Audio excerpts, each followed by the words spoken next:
Ladies and gentlemen, my name is Jacob Thang, the founder and director of Chimima Community Care.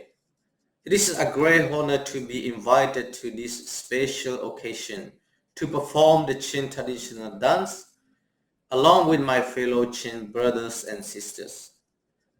As we are celebrating the World Peace Day, I would like to take this opportunity to share what is happening in Myanmar briefly. As some of you may know, in February 2021, the military junta overthrew democratically elected leaders and took power by using forces.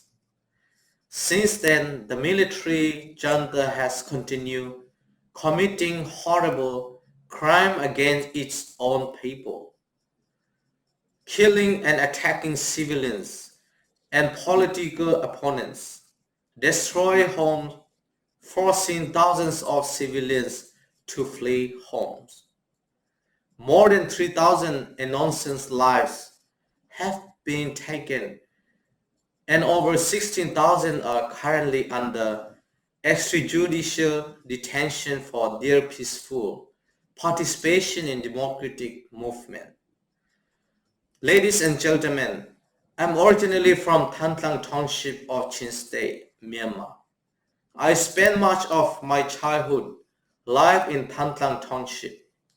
Since 2021, the military junta launched constant attacks on my beloved hometown Thantlang, using both ground troops and airstrikes.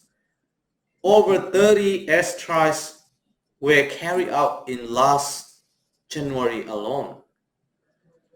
My hometown has been reduced to ash by constant military arson attack.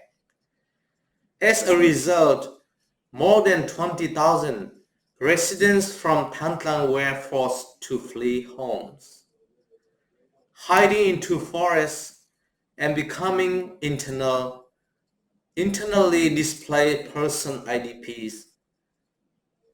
Thousands of those IDPs face food shortage, lack of basic medical supplies, and living in unstable conditions.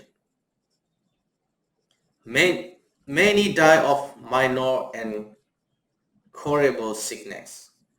They need our help. Ladies and gentlemen, as a member of Qing Myanmar community, I would like to ask you to remember what's happening in Myanmar as we celebrate the World Peace Day. Join us in helping those IDPs and refugees who are in desperate need our helps. And join us in our movement of restoring peace and democracy for the people of Myanmar. Thank you very much.